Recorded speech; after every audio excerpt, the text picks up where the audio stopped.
All y'all. Ladies and gentlemen, Mike King coming to you from Haqq's Drawer. This is my man Abdul Haqq location. One of my ESPN Richmond. What we do is we talk to the best and the brightest folks out there who have an impact on the community. Just talking to my man Abdul Haqq. He's talking about Think Broad. Think Broad is going to be a part of the Biz Bash on Broad. You know, Abdul Haqq is a visionary leader. He's up there. He's doing big things on the business side, but also shaping the lives of young people that are out there. We're coming to you from his location down on Broadway. Yo, what's up, Corey and Azarius? The young guys from Inaugurals is in the house. They said they're here. They joined up. Congratulations, you guys. I saw what you did. Kudos to them. Alrighty, so, ma'am, you are here with us. You're doing some big things. Sheba Flowers is here. We never met. Sheba Williams. Sheba Williams. Why am I calling you Sheba? Gary Flowers. Listen, Sheba Williams. Okay. How you doing? Alrighty, so Nolef Turns is the organization. Yes. Tell us who you are, what you do. My name is Sheba Williams, Richmond, Virginia native, Churchill, born and raised. I started an organization called Nolef Turns in 2016, and it was a fight because I did not want to be a part of the nonprofit industrial complex, and I was like, we can figure out a better way. But to have more impact, we decided to sit down and start an organization that specifically helped individuals leaving long-term incarceration. 2016, there were not a lot of organizations that served that specific population. Most people served people who had nonviolent convictions or misdemeanors, but nothing for people who were leaving Department of Corrections or Bureau of Prisons. So we really started the organization to help people get back to work, and then we were kind of thrust into a fight around restoration of rights because the electoral board system kind of crashed on the last day to get registered to vote, October 16th, 2016. We lead on the Right to Vote Coalition, which is trying to change the Constitution of Virginia to remove felony disenfranchisement. We also do some eviction support for individuals who have convictions, who are also facing eviction. We've been doing that since COVID. We do help with like some pardon work. We have a food pantry, clothing closet. We do some soft skills, computer room in our office. And we do some policy work, and we've had some wins with some pretty big policy issues in the past few years. But most important, mother of 3 kids, directly impacted. I was wrongfully convicted in 2004 in Henrico County. I was able to lead the first ever expungement clinic in the county of Henrico last September. And next year, I will be eligible to remove the thing from my own record. So everyone has a dream. People have dreams and they have desire. They think that things are going to work. When you had, yeah, okay. So when you had the idea of what you were going to do, Nolef Turn, when did it turn, you realize, I got something here? Like, this thing is really having an impact. I still don't know. I know it has an impact. When the moment was, but we had to do something. And it was not necessarily about, I know everything, I got all this figured out. It was like, we got to start somewhere. And being on the receiving end of organizations that could not help me and could not help my father or my mother or my ex-partner, my friends and things like that, we had to create something specifically for that population, and we don't get to discriminate on who we serve, right? So I'm gonna like be very vulnerable and say, like, I didn't share my story until about 5 or 6 years ago because I was worried about like what my kids would think, what their friends would think, but it made such an impact that that's where we kind of started. And nobody sees the direct service work, everybody sees the policy work. The direct service work is what pushed the policy. So that's kind of how that happened. One of the things is, the direct service work is meeting with one group of people. Mm-hmm. The policy work is dealing with a whole another group of people. You have to be able to go in and navigate to have the people who are doing the policy understand what that policy means to an individual. I interviewed Andres Addison with City Council, and I asked him, what was it like when you're on council, you're doing one thing. He also owns a business in Scott's Addition. What's the difference? The difference is when we make a policy on council, it's just policy. Mm-hmm. This is what you need to do, step 1, step 2, step 3. They go get a business license. What does that look like in reality when you're the business owner? Looks totally different. Well, it's open at 10. Well, we couldn't make it in at 10 today. You got to go over here. All of the steps, it turns it into reality. So here, you have to talk to the people to figure out what the people need, to explain that to them. You also got to go to the policymakers and explain what these policy issues that you guys are doing and how can it affect the people. So I'm going to push back on that. Okay. I think for centuries, decades, policymakers have been so disconnected from the people that they make policies about that they were building the thing without asking the people what they needed. What our organization does is take the people that we serve. We have an advocacy training program. We take them to the GA. We take them to City Council, Board of Supervisors. We take them to school board. We teach them the ABCs of like getting involved in policy, writing policy, and we have them show up. We try to get them to run for office, but I think there's only 7 elected officials who are formally incarcerated across the nation. So we're pushing, but like now lawmakers have to see the people that they're making decisions about and answer to them and have their needs met as well, instead of just saying, we built a thing, here it is, and then implementation fails because it's ineffective. What is the best way for to help policy makers? Is it seeing the people who it directly impacts? Is that because the policymakers, like in reality, I'm from Philly. So a lot of times the haves and the have-nots don't come in contact with each other. And when we do, it's bubbled up to a certain point, and a lot of times that's not a good point. Yeah.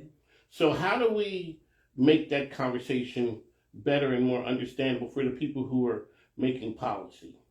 So I always encourage people who make policy to understand before they run for office that you may come with a platform and a bunch of issues that you care about, but you got to be omniscient. You got to be all-knowing. So you got to build a team around you who is directly impacted, who are experts in the legalese piece of it, but talk to people and get a heart-to-heart conversation about what you're making decisions on.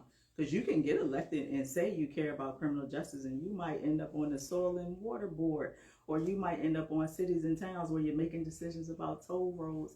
You got to have a team that's helping you learn, where you're not making these uninformed decisions that could potentially harm, because there is unintentional consequences of trying to do the right thing, right? And a lot of legislators don't take heed and have conversations with people who are actually going to be benefactors of whatever bill they're working on. Oh, how can we get information about your organization? So Nolef is spelling backwards. It's Nolef, Turns, Turns, and then Inc. Nolef Turns Inc. on all social media. I know y'all gonna find me, Miss Sheba Williams, on all social media. You know you can find it on the front page of the newspaper. You ain't got to look hard to find it. But I'm always in the city, always in the streets. I am hardly ever in the office. I travel all across the state because civic education is really important. I lend my voice to people who need to be educated. We have a lot of people that do get out the vote who do not know the restoration of rights side. So I will do Zoom meetings. I will pull up in person. I travel all across the state and country to spread the knowledge that I had to learn on my own.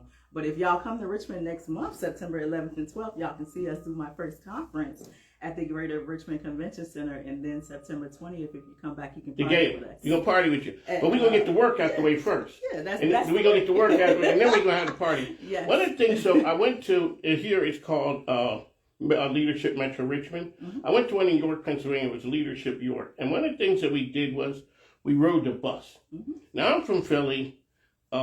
Bus ride, public transportation, people understand it. When I went to that class, you know how many people had never rode the bus? They're like, it was something foreign to, but I also got this thing that says, in other countries, it's just transportation. Mm-hmm. In the U.S., it's public transportation because we're trying to put a little bit of a backhand on it. Yeah. So I interviewed the lady who was running GRTC, and I didn't understand that a lot of the monies that they get, a majority of it doesn't come from the fare box. Mm-hmm. Like what you do when you allow people to ride the bus or transportation for free, it opens their world up. Access. It is access. What came out of COVID was a lot of exposure of what's lacking, what resources are missing. Like we always hear high crime, high this, and nobody talks about root causes. Nobody talks about access to resources and where they are in different communities and why crime actually happens. They see the back end of handcuffs, but I tell a story all the time. Like my mom worked for RCAP. which is now Cap Up. My dad worked for Richmond Public Schools. Grandmother worked for Richmond Public Schools. Grandfather retired from the city of Richmond. He was a trash truck driver. When my parents got arrested in 1989, they were given handcuffs. Their substance use disorder was not a public health outcry, right? But if they would have had resources then, my dad wouldn't have spent 19 and a half years in prison. My mom wouldn't have been denied housing at the age of 63 years after she had been convicted and been out with no more charges, right? Education is important, like making sure that people know the error of their ways, because we had this war on drugs that exasperated communities because we stopped investing in parks and recs and job training programs for 14 and 21-year-olds. We stopped investing in paying teachers a living wage. We stopped investing in all these things. So we legalized cannabis, kind of, sort of, quasi, blah, blah, blah, but we still have 121 people incarcerated for cannabis-only offenses when the state stands to make billions of dollars. And you know what? That's the one that gets me. I saw. I guess it was a poster woman said, "It's crazy. I'm buying weed in a store and eggs on the street." You know, when you look at it that way. So I've had a chance to go over to, before I was on ESPN, I was on conservative radio. I learned how to be on from the conservatives, which is crazy because it says if you pay, you can say and do what you want. Yeah. People don't control you because they take the money. Yeah. So when I'm talking to the sheriff over in Chesterfield, they're really promoting, you know, this is a scourge on society. And I'm looking at this thing like, we've been dealing with this for a long time. So what happened? When did it become an issue? When it crossed from the inner city, wherever the inner city was, or a rural area, to over to areas that were more affluent? So let's be real. In the past 20 years, the number one locality in Virginia for increase in felonies is Bath County, Virginia, and Southwest Virginia. That's when it became eye-opening for other people who said, no, prison is wrong, jail is wrong, we should have treatment. And, you know, shout out to people in the recovery community. I know it's a very difficult thing, but that's where the eye-opener came. It wasn't just affecting poor people. It wasn't just affecting Black people. So everybody said, oh, we got to do something about it. And it's an ongoing thing, and it's a fight that needs to be delivered. But, like, there has to be, like, grace and redemption and justice for everybody. There has to be grace because people are hurting. How do we get the people who are not in that world, in that system, to understand the importance of making people whole once they get out, they pay their debt? How do we make it so that they can become viable citizens again without all the strikes that forces sometimes people don't do what they used to do? Well, unfortunately, a lot of times we don't get people to that point until it hits home, until they experience it themselves. Okay. There are not a lot of people who take like action until it comes to their front door.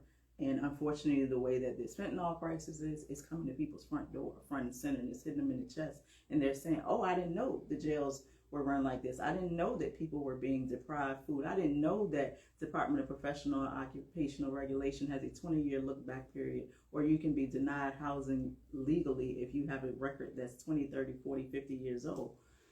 Now that it's coming to people's front door, there are a lot of people who are more empathetic, but if we're going to be honest, if we're talking about human beings, we don't see people care until it actually impacts them directly. And we got a ton of examples of that right now, but I'm gonna leave that part to a whole nother conversation.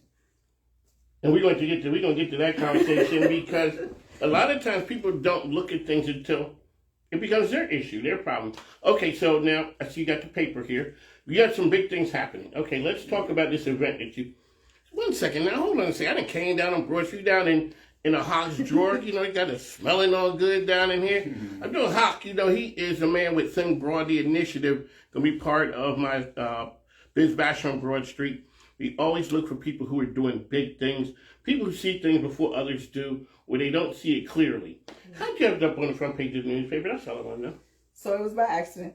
Nothing by accident, man. But I spoke at a rally for 5051 about ICE in Virginia, ICE, you know, specifically in Chesterfield courts, but they wanted to link mass incarceration to what's happening with ICE. And I spoke about mass incarceration, which is my area of expertise, and I was reached out to about that, and then they realized that I might be doing a little bit more. in the community, and that's kind of how that happened. Alrighty, so September is coming. You got no, can I see the paper? There you go, because you know it. You know what's on here. A little bit. Alrighty, so it's the Virginia Justice Conference. Mm-hmm. You're one person and you're doing a lot. Talk about people helping, like a lot of people, my dad always says, it's not what you know, it's who you know. And people say, no, it's who knows you. Mm-hmm. You're doing work, your brand. I've seen your brand for a long time, hearing what you're doing, not knowing exactly what it is. What's it going to take for you to put on this mega conference? You got people, don't you? I mean, everybody that's coming together are partners that I work with, coalition partners. We have people who will be talking about women in incarceration. We have a lot of partners who will talk about the 3 constitutional amendments that Virginia is trying to get passed next year. We have people talking about our youth mentoring efforts. Like, that's a big thing. I was thinking about, in this past 9 years, who I've partnered with and how somebody else can do the work instead of me being the one who talks all the time. So there are panels for September is National Recovery Month. So one of our partners, Sarah, who is a sponsor, will be doing a workshop on the Narcan, naloxone, how to spot an overdose, how to train. We have people doing workshops on advocacy, obviously youth mentoring, the constitutional amendments. We'll be talking about some of our policy issues. And obviously we'll talk about expungement and record sealing. And we also have a free expungement clinic on Friday. So September 11th is the day. Panels, resource fair, learning sessions, voices from the inside. Voices from the inside. What exactly voices from the inside? Sincere here came up with an idea that we make all these policies around people who are impacted, but we don't get input from people who are impacted. So we have guys who are currently incarcerated and young ladies. Young ladies have not been as responsive, so it's mostly guys who will speak in their own voices about the accomplishments they're making inside of DOC. Some of them will be talking about their cases. Some of them will be talking about policy. They have free reign to share whatever they want in like less than 5 minutes. But our keynote speaker is a young man who is currently incarcerated with over 100 years sentence for a crime that did not involve a homicide or anything. So he's doing amazing things inside. He's going to be our keynote. Department of Corrections will also be there to talk about their bonding program, and they are a second chance hiring partner. So they will be vendors at our job and resource fair. That's also going on the 2 days of the conference. So September 11th, panels. Thank you, sir. Thank you. Appreciate the love. Alrighty, so September 11th, that's it. Panels, resource fair, learning sessions, voice from the inside. Day 2, September the 12th. It's the same opportunities. It's open. How much is there a cost for people to come? So the job and resource fair is free. Expungement clinic is free. You have to register by September 1st because we have to get the warrants and things from court. We are covering the cost of the attorneys. We're covering the cost. Well, we're waiving the cost of the attorneys. We're covering the cost of the filing fees and things like that. We're covering the fingerprinting. It's for people with non-convictions in Richmond because that's what's eligible now. People with convictions will not become eligible until 2026. But if people want to learn about it, the conference and the sneaker ball are ticketed events. So $50 admission. We do have scholarships for people who do not qualify because we don't want cost to be a barrier. We're covering the cost of like parking, admission to the conference, and hotel and lodging for people who live over 100 miles away. What was it like when you had this idea and all of a sudden it starts to come about and it ends up as this? Your idea came true. I mean, we're coming to the stretch run now. This is going to be up here before we know it. I started this process August 1st. August 1st of 2025? Yes. That was like 15 minutes ago. Yes, and it's pressure. So y'all will see the speakers drop tonight. We will we'll upload the majority of our speakers because some people are still submitting their things. We wanted to make it available for people to kind of share what they wanted to share, do the workshops on what they wanted to share. But this idea has been festering for years. I saw it because I'm a part of a ton of coalitions, and in Virginia, because Virginia spans so far, there's so much disconnection in the work. My idea was to bring together people who are impacted by the policies that people are making so they could come to the table with the people who are making the policies. So you can't just ignore them and act like you don't know they exist and only call on people who are directly impacted when you need storytelling. bring them to the table, let them learn the process, let them be involved in the process, let them lead on their own things, so that when they need changes, no better voice than who's going through it. So that was my dream, and I made it. Were you always a connector of people? I don't think so, but it happens. Clearly, the newspaper said, here you go, folks. This is what it is. So make sure you go ahead and get the Richmond Free Press. Happening is the B section. She is all over it. So when we look at how do we engage the young folks to really be involved? Sometimes, people start with the idea. We start going. Most people don't go sideways left real big at first. It's a little something.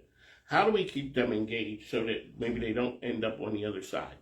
A big thing is being consistent, going where they are, because we can have this event all day, but if they don't know about it, they don't feel like they're welcome, they're not going to participate, and that's where we kind of struggle. But like, we go into the detention centers, we go into the schools, we're talking to kids. If you're walking past us on the street and something comes up and we see something's wrong, and I'm talking about collectively as a community, are doing our parts to try to catch those kids where they are. Like we've done for 2 years a program in Blue Ridge Detention Center called Transformative Futures, where we mentor young people are in there. We go and do our advocacy 101 with them. We go up to Charlottesville twice a week, Mondays and Wednesdays. So last year, the kids were able to write down testimony on a bill that eliminated youth shackling, because if people don't know, if adults go to court, have not been convicted, they can show up in a suit, their regular clothes. Kids are chained around the waist and feet and hands and sit in court shackled. Oh, really? Yep. And in Virginia, it was no real rhyme or reason for it. Everybody was deemed as unsafe. The kids wrote out their testimony. It was read at the General Assembly. The bill passed and went into effect July 1, 2025. So those of them that are still there, and it's a few of them that are still there, were able to see the fruits of their labor. So they're like, we did a thing. And that's big, but like on a smaller level, it is just being consistent and showing up and letting kids know, like, these are the options. Like, you see what's on TV, but these are real people who have been incarcerated, and this ain't where you want to be. You got to teach them better than you show them, and we still got to counter the narrative of what people think is cute about going to jail and prison. It's not a rite of passage, because the minute you get in there, you are fighting for somebody to try to get you out there. Nobody tells that part of the story. And you're trying to do it disadvantaged. It's something when a person fights for a bill or something and it becomes a reality. People fight all the time with bills and they don't get passed, or things die here and there. But if you can see, especially younger people can see, if this is how you play, you have to learn how to play the game. Yeah. And it is the game of life. Okay, let's get to the celebration, the sneaker ball. Yeah. Okay, Yeah. I see. You nice right there. I'm glad my wife picked out something for me today. I'm glad I came correct, because I couldn't be up in. See, I was never the sneaker guy. I was always like the church shoes guy. I ain't doing it. But I started going with the sneaker thing. I'm like, yeah, that's pretty cool. All right, so it is a sneaker ball. Mm-hmm. What's the idea behind that? Celebration. This work is hard. This work is hard work. This work is hard work. This work is something that is 366, 25, 8. We don't. You didn't add it some time to it. You don't get a break when you're talking about somebody's life being on the line, right? And when you talk about like policy and people playing the long game, this expungement bill, the expungement bill as it is in Virginia has been the same since 1975.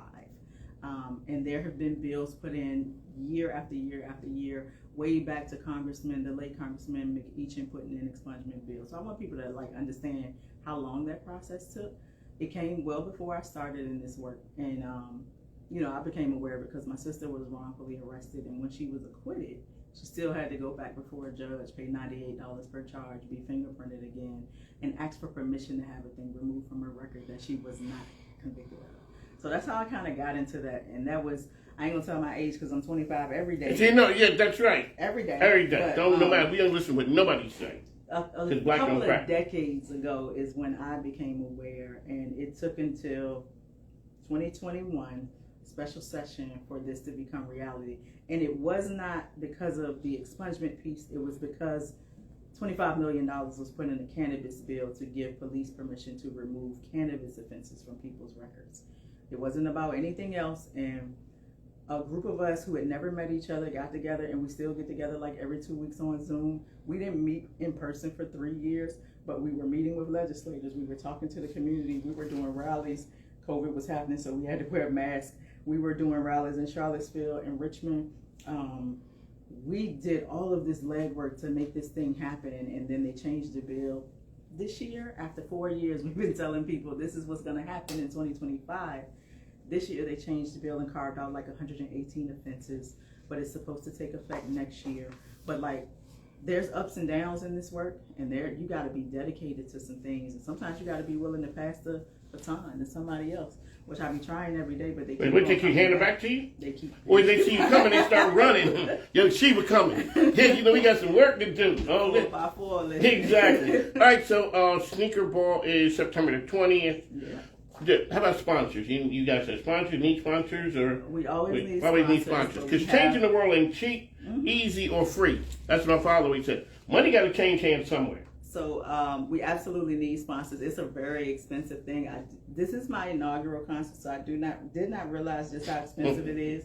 But because we wanted to make sure that as many people as possible could participate, we offered the scholarships. We offered like the free resources in the expungement clinic. So Capital One, University of Richmond, Carrico Law Center, Justice for Virginia, the Richmond Commonwealth Attorney's Office, Richmond Public Library. They're our sponsors for the expungement clinic. TCI, Commonwealth Institute of Fiscal Analysis, is hosting all of our collective work members, which is a cohort that I'm a part of, to come down. They're paying for their hotels, they're paying for their tickets. Capital Motors on Belt Boulevard, 146 Belt Boulevard, is a sponsor. Reform, I think, is a sponsor, but I ain't. Oh, that's a Reform Alliance. Yeah. It's a group I was Reform thinking of before. They're a partner because we're part of the Virginia Safety Coalition, Justice Coalition. So yeah, those are our current partners, but we always need more. We're talking to Office of Community Wealth Building, who has been a partner for a while, and Sarah, Substance Abuse and Recovery Alliance is also. What's her last name? No. Sarah's last name? Oh no, Sarah, the organization. Oh, that Vic used to run. Yes, Vic just sat down and went to the Health Catalyst, but now Anika is the director. So we've been partners with them for a long time because we also have a partnership with the Richmond and Henrico Health District to distribute Narcan to each individual who comes through our program. We teach them about the opioid crisis out here because obviously the first 2 weeks being released from incarceration are the most detrimental for people coming out because they don't know the potency of this stuff out here. They don't know what fentanyl is, and they are that's their most vulnerable time. So we distribute Narcan, we teach about it. We've had that partnership with the health department for some years, but like the collective community, this was really about bringing it all together so people see that I do a lot, but I could not do any of the things if I didn't have all of these partnerships and networks. It is a power in numbers, though. I've always wanted to meet you. That's it. Look, that's what I'm We've talking been friends on Facebook. That's right, but it's nothing like this right here. All right, so congratulations, the Richmond Free Press happenings. Sheba Williams, how can people get information about what you're doing? NoLeftTurns.org is our website, but I'm unfit, so catch me on social media. No Left Turns Inc. on all social media. That's where you'll get the quickest updates. Intake application is online for people who need the help and resources, but y'all can always find me. Just Google it. That's where you get to a certain I would never point. tell nobody, just Google me. I know. You know what happens when you say that? It's kind of like, you know how I am. But the reality, your brand, what you do, reaches people before. I know you run into people and they swear I know you. Why? Because your brand reached them, the work that you're doing. So congratulations on that. Like I said, we're down here at Haqq Drawer, Mike King Biz. That is me. I would like to thank you for tuning in. We're going to see what we can do to help the group out right here at No Left Turns. The Sneaker Ball, as well as we're going to be at the events on the 11th and 12th, stopping through, seeing what happened, putting some shine on the work that they're doing. So make sure you check out my man Abdul Haqq. That is Think Broad is the initiative. That's right, going to be up at Biz Bash on Broad. That's my thing here. That's whatever we get old, folks. We'll be there too. You'll be there too. And that's what we're going to do is we'd like to thank you for tuning in. All right, I'm ready to go home. It's been a long day. You know, when you get to this age, all right, baby, I'm on the way home. My wife say, oh, yeah, Randy Wilson podcast. What's up, man? How you doing out there? Michelle down in, she is Michelle Grants. She's a grant writer extraordinaire, as well as my man, Curran Phillip. Always doing big things with the Richmond Children's Business Fair, as well as the Youth Business Exchange. On the mic, Mike, we got to go, folks. Thanks now. Take care.